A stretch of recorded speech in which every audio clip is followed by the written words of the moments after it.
Create చేశారంటే మా ఇంటి ఎదురుగా ఉండే ఇంట్లో ఎవరో దొంగలు పడ్డారు, వాళ్ళని పట్టుకోవడానికి పోలీసులు తరుముతున్నారు అన్నట్లుగా పోలీసులు క్రియేట్ చేశారు. మరి ఇంట్లో ఆడబిడ్డలు ఉంటారు, సాయం చేద్దాం అన్నట్లు మేము బయటికి వెళ్ళాం. వెళ్ళగానే 2 నిమిషాలు అటు ఇటు చూశారు, నన్ను పట్టేసుకున్నారు. నేను అన్నాను, నాకు అర్థమైంది నాయన, సీన్ నాకు అర్థమైంది, నా కోసం వచ్చారని.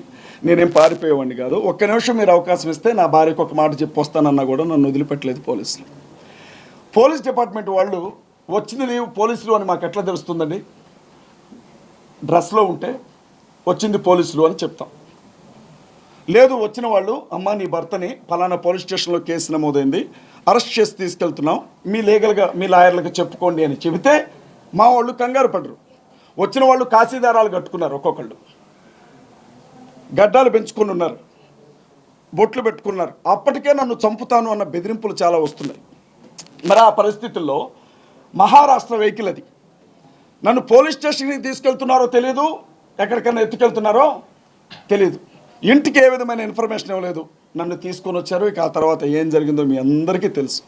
మీకు ప్రత్యేకంగా కృతజ్ఞతలు చెప్తున్నాను. నేను మీ రేటింగ్ కోసం రాశారో నాకు తెలియదు, వార్తను వార్తగా చూపించాలని ఆశపడ్డారో నాకు తెలియదు, ఏం జరుగుతుందో ప్రజలకు చెప్పాలని అనుకున్నారో నాకు తెలియదు. కానీ ఆ 7 రోజులు నేను జైల్లో ఉన్నంత వరకు 7 రోజులు నేను జైల్లో ఉన్నంత వరకు ప్రతిరోజు కూడా మీరు పెట్టిన చర్చా వేదికలు దేవుని దయ వల్ల నన్ను బతికించాయి.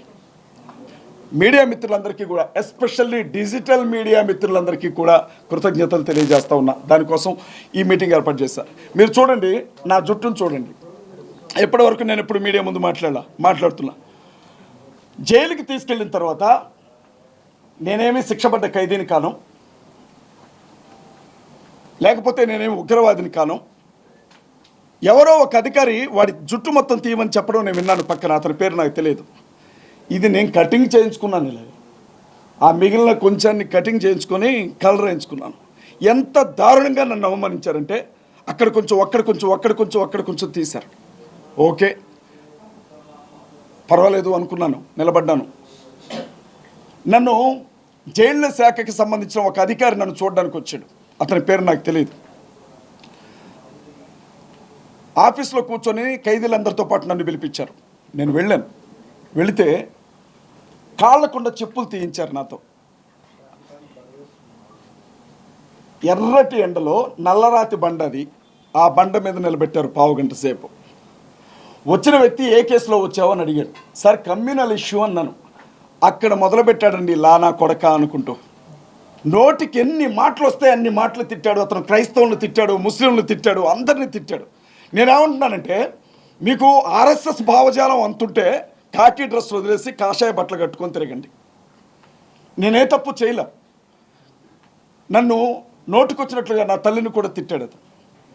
చాలా ఇబ్బంది పడ్డానండి. ఇంకో విషయం కూడా మీడియా మిత్రుల ద్వారా నేను ప్రజలకు చెప్పాలి.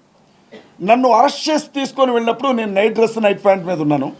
5 రోజుల పాటు మేడం అవే డ్రెస్లో ఉంచారు నన్ను. ఒక్క జత నా బట్టలు ఇవ్వమంటే ఇవ్వలేదు నాకు. 5 రోజులు. నా తోటి ఖైదీలందరూ చెప్తారు.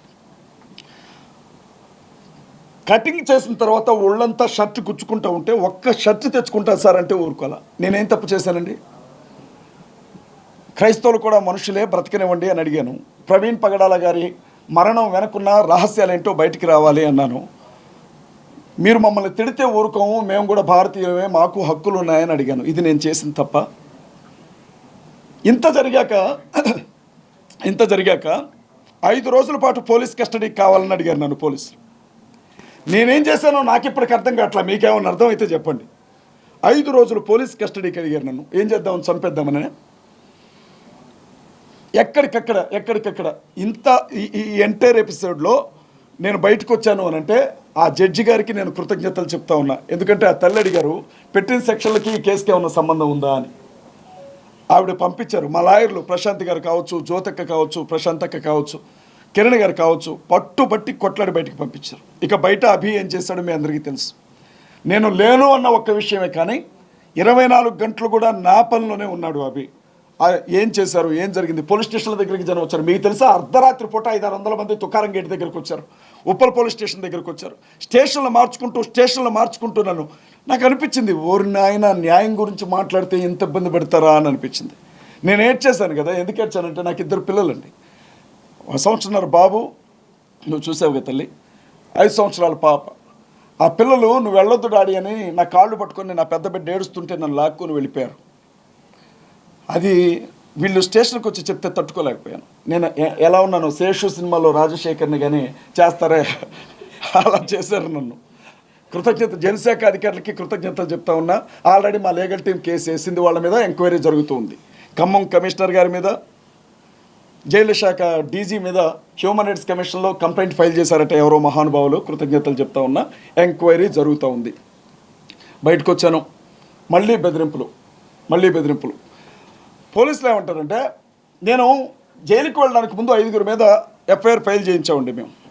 రాధా మనోహర్ దాస్ ఒకతను, హమారా ప్రసాద్ ఒకతను, లలిత్ కుమార్ సుగ్గుణ ఒకతను, రాజేష్ మహాసేన మహాకూటమి రాజేష్ ఒకతను, ఇంకెవరు కరుణాకర్ సుగ్గుణ, హమారా ప్రసాద్, ఈ బ్యాచ్ మీద. గౌరవనీయులైన పోలీస్ అధికారులు ఏమంటారంటే, వీళ్ళ పేర్లు తప్ప నాకు ఇంటి అడ్రస్లు తెలియవు కాబట్టి వాళ్ళ ఫోన్ నెంబర్ రాశాను. నేను రాస్తే ఫోన్ నెంబర్లో నుంచి, ఈ నెంబర్ల నుంచి అజయ్ బాబుకి ఏమన్నా కాల్స్ వచ్చాయా లేదా అని చెప్పి చెక్ చేసి ఏ కాల్స్ రాలేదంట. అందుకని చెప్పి కేసు పక్కన పెట్టారట. నేను అందులో ఈ ఫోన్ నెంబర్ల నుంచి నన్ను బెదిరించారని రాయలా, వీళ్ళ అనుచరులు నన్ను బెదిరిస్తున్నారు అని చెప్పి రాసిన. పోలీసులు ప్రాణం పోయే ప్రమాదంలో నేను ఉన్నానని చెప్తే, నేను ఎవరి మీద కేసు పెట్టానో వాళ్ళ మనుషులు, మీరు ఎవరో పాస్టర్ కేసు పెట్టాడు అజయ్ బాబు మీద అనే చర్చ జరిగింది కదా. వాడు పాస్టర్, వాడి పేరు ఆరోగ్యస్వామి. పాస్టర్గా జోసెఫ్ కాదు, గడిది గుడ్డు కాదు, రాధా మనోహర్ దాస్ శిష్యుడు అతను, హిందూ అతను. అతని చేత కేసు పెట్టించారు. ఇన్ని జరిగాయమ్మా. రాజకీయ నాయకులను చూశాను, పోలీస్ అధికారులను చూశాను, జైలు అధికారులను చూశాను, మీడియా మిత్రులు చేసిన సహాయాన్ని చూశాను, మా అభిని చూశాను. ఖమ్మంలో సభ జరిపాం, కడపలో సభ జరిపాం. మేము ఒక్కటే అనుకున్నాం, ఉన్న విషయం చెప్తా ఉన్నా. ఈ సమయంలో రేవంత్ రెడ్డి గారికి కృతజ్ఞతలు చెప్తూ, మీ కాంగ్రెస్ పార్టీ నాకు ఇచ్చినటువంటి ప్రచార కమిటీ రాష్ట్ర సమన్వయకర్తకి తిలోదకాలు వదిలిపెడుతున్నాను. మీకో దండం, మీ కాంగ్రెస్ పార్టీకి ఒక దండం. నెక్స్ట్ ఎలక్షన్స్లో మీరు ఎలా గెలుస్తారో నేను కూడా చూస్తాను. ఓపెన్గానే చెప్తున్నాను. గౌరవనీయులైన ముఖ్యమంత్రి వర్యులకి, గౌరవనీయులైన రాష్ట్ర మంత్రులకి చెప్తున్నాను. నేను తెలంగాణ యూత్ ఫోర్స్కి రాష్ట్ర అధ్యక్షుడిగా చేశాను. తెలంగాణకి సంబంధించినటువంటి యువజన సంఘానికి అధ్యక్షుడిగా ఉన్నాను. నేను తెలంగాణ లా స్టూడెంట్ అసోసియేషన్కి ప్రెసిడెంట్గా చేశాను.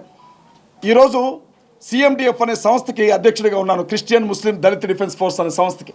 నేను చెప్తా ఉన్నా, మీకోసం నా చివరి రక్తం బొట్టు వరకు దారబోసి మీరు ఓడిపోవడంలో నేను ఉంటానని చెప్పి మీకు మాటిస్తూ ఉన్నా. కాంగ్రెస్ పార్టీని నామరూపాలు లేకుండా చేస్తాం తెలంగాణ రాష్ట్రంలో. నా ఒక్కడి విషయమే కాదు, ఎవరికి అన్యాయం జరిగినా న్యాయం జరగాలి, ఎవరికి కష్టం వచ్చినా న్యాయం జరగాలి. మీరే కదా రాష్ట్ర ముఖ్యమంత్రి అంటే, తండ్రితో సమానమే కదా రాష్ట్ర ప్రజలందరికీ. మీరు పట్టించుకోకపోతే ఎవరు పట్టించుకుంటారు? అంటే ఈ స్థానంలో నేను ఉన్నాను, నాకే దిక్కు లేకపోతే ఇక సగటు కార్యకర్తల పరిస్థితి ఏంటి? 2022లో జమిలీ ఎన్నికలు వస్తున్నాయి కదా, ఎవడొస్తాడో ఎవడు పోటీ చేస్తాడో మేము చూస్తామండి. ఇందులో భాగంగానే ప్రతి జిల్లాలో ఉండే క్రైస్తవులందరినీ ఒక తాటి మీదకి తీసుకురావడానికి కాన్ఫరెన్స్లు ఏర్పాటు చేస్తున్నాం. మా వెనక చంద్రబాబు లేరు, రేవంత్ రెడ్డి గారు లేరు, జగన్మోహన్ రెడ్డి గారు లేరు, కేసీ రావు గారు లేరండి. మా వెనక క్రైస్తవులు ఉన్నారు, మా వెనక దేవుడు ఉన్నాడు. ధైర్యంగా మేము ముందుకెళ్తూ ఉన్నాం. 3వ తారీఖు, మే నెల 3వ తారీఖు హైదరాబాద్ పట్టణంలో ప్యాట్నీ సెంటర్లో హరిహర కళాభవన్లో సాయంత్రం 6 గంటల నుంచి 10 గంటల వరకు హైదరాబాద్ మెగా క్రిస్టియన్ కాన్ఫరెన్స్ జరుగుతుంది. హర్ష కుమార్ గారు చీఫ్ గెస్ట్గా వస్తున్నారు. మాజీ ఎంపీ హర్ష్ కుమార్ గారు. కేఏ పాల్ గారితో నేను మాట్లాడాను ఆల్రెడీ. మీడియా ముఖంగా వారికి కృతజ్ఞతలు చెప్తున్నా. ఎందుకంటే వారు ఎవరో నాకు వ్యక్తిగతంగా తెలియదు. ఆయన తెలుసు, ఆయన హీరో అండి, ప్రపంచ శాంతి దూత, ప్రపంచం మొత్తానికి తెలుసు. కానీ నేను ఆయనకి తెలియడం పెద్ద విషయం, ఆయన నాకు తెలియడం పెద్ద విషయం కాదు.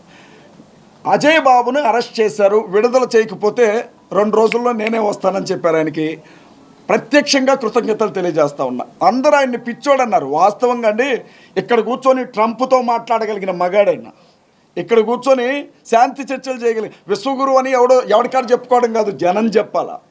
అలాంటి వ్యక్తి నాకు అండగా నిలబడ్డారు. ఆయన వస్తున్నారు అక్కడికి, అభి గారు వస్తున్నారు. CPF క్రిస్టియన్ ప్రొటెక్షన్ ఫోర్స్కి సంబంధించినటువంటి వ్యవస్థాపక అధ్యక్షులు అభి గారు ఉంటారు ఇక్కడ. VKR గారు వస్తారు, నేను కూడా వస్తున్నాను వీళ్ళందరిలో ఒకటిగా. అలాగే మా మట్టి ప్రసాద్ గారండి, తెలంగాణ CMDF రాష్ట్ర అధ్యక్షులు, అలాగే ఇన్ఛార్జ్గా ఉన్నటువంటి ఆదిత్య గారు. మీరు గమనించండి, సాయంత్రం 6 గంటలకల్లా చేరుకోండి, ఎందుకంటే జనం సరిపోరు, భారీ ఎత్తున జనం రాబోతున్నారు కాబట్టి సాయంత్రం 6 గంటలకల్లా క్రైస్తవులు అక్కడికి చేరుకోండి. భవిష్యత్ కార్యాచరణ ఏంటి, ఎలా మనం ముందుకెళ్ళాలి అన్న విషయంలో మేధోమథనం జరుగుతుంది. అక్కడ ప్రతి జిల్లాలో కూడా క్రైస్తవ పెద్దల మేధోమథనం కార్యక్రమం జరుగుతుంది. ఇన్ని రోజులు రాజకీయం ఒకెత్తు, ఇక ముందు జరగబోయే రాజకీయం ఒకెత్తు. నేను చెప్తా ఉన్నా, అవసరమైతే ఎన్నికల బరిలో మేము కూడా నిలవబడతాం. నేను అభితో ఒకటే మాట చెప్పాను, ఇన్ని రోజులు సేవ చేసాం, దేవుని వాక్యం చెప్పాం, పాస్టర్స్తో సంఘాలతో మాట్లాడాం. నేను అంటున్నాను, కొడితే కుంభస్థలమే కొట్టాలి, అవి నిలబడితే నారా లోకేష్ మీద నిలబడి, లేకపోతే పవన్ కళ్యాణ్ మీద నిలబడతాను. వాడి మీద వీడి మీద నిలబడి ఓడిపోవడం కాదు, సింహంతో కొట్లాడి చచ్చిపోతేనే పరువు ఉంటుంది, పందితో పోట్లాడి గెలిచిన విలువ ఉండదు. ఖచ్చితంగా ప్రతి నాయకుడి మీద కూడా క్రైస్తవ అభ్యర్థి నిలబడతాడు. వ్యూహాత్మకంగానే ముందుకు వస్తాం. ఇదంతా కూడా 4 రోజులు బాధలో మాట్లాడుకోవద్దండి. ఇక మా కార్యాచరణ మీరు చూస్తారు. ఇది చెప్పడానికే ప్రెస్ మీట్ ఏర్పాటు చేశాం. మీరిక నన్ను సార్ ఒక్కరు అడిగితే భారతదేశంలో పుట్టిన ముస్లింలందరూ దేశభక్తులు గారు, అట్లాంటి వాళ్ళందరినీ కలుపుకొని పోతామని చెప్తున్నారు. మీరు ఒక విషయం గమనించాలి, మీరు తప్పుగా విన్నారు. భారతీయ జనతా పార్టీకి సంబంధించిన వాళ్ళు, సార్ ఒక్క నిమిషం, ఒకవేళ అది నేనేమన్నా చెప్పే విధానంలో తేడా వస్తే వచ్చుండొచ్చు, కానీ ఒక్క మాట వినండి, దయచేసి వినండి ప్లీజ్, చెప్పనే ఉండను. భారతీయ జనతా పార్టీకి సంబంధించిన నాయకులు ఎలాంటి ముద్ర వేస్తున్నారంటే ముస్లిమ్స్ మీద, ఇక్కడ పుట్టిన ముస్లిమ్స్ ఎవరైతే ఉన్నారో వీళ్ళకి పాకిస్తాన్ మీదే ఉంటుంది తప్ప భారతదేశం మీద ఉండదు అని మాట్లాడుతూ ఉంటారు. కాబట్టి ఆ ఆలోచన తప్పు. ఈ దేశంలో పుట్టినటువంటి ముస్లిం సహోదరులు దేశభక్తితోనే ఇక్కడ బతుకుతారు అన్న విషయం చెప్పాలనుకున్నాను నేను. ఒకవేళ ఏదన్నా ఎవరికి పాకిస్తాన్ వాళ్ళకి సపోర్ట్ చేస్తావా? పాకిస్తాన్ వాళ్ళకి సపోర్ట్ చేయం. పాకిస్తాన్ మీద నరేంద్ర మోడీ గారు యుద్ధం ప్రకటిస్తే, పాకిస్తాన్ వాళ్ళ మీద నరేంద్ర మోడీ యుద్ధం ప్రకటిస్తే ఆయుధాలు పట్టుకొని అందరికంటే ముందు మేమే అక్కడ ఉంటాం పాకిస్తాన్తో యుద్ధానికి. పాకిస్తాన్కి ఎట్టి పరిస్థితుల్లో సపోర్ట్ చేయం. నరేంద్ర మోడీ గారు ఏ నిర్ణయం తీసుకుంటారు, అమిత్ షా గారు ఏ నిర్ణయం తీసుకుంటారు, ఆ నిర్ణయాలకి మేము కట్టుబడి ఉంటాం. దేశం కాడికి వచ్చేసరికి మతం లేదండి. దేశం కాడికి వచ్చేసరికి దేశ ప్రజల రక్షణకు సంబంధించి వచ్చినప్పుడు మతం లేదు. పాకిస్తాన్ వాడు ఒకవేళ అటువైపు నుంచి క్రైస్తవుడే వచ్చిన, పాకిస్తాన్ వైపు నుంచి ముస్లిం వచ్చిన, పాకిస్తాన్ వైపు నుంచి హిందూ వచ్చిన, మన దేశ భద్రతకి ఏదైనా ఆటంకం అంటే సైనికులతో పాటుగా మీ అందరి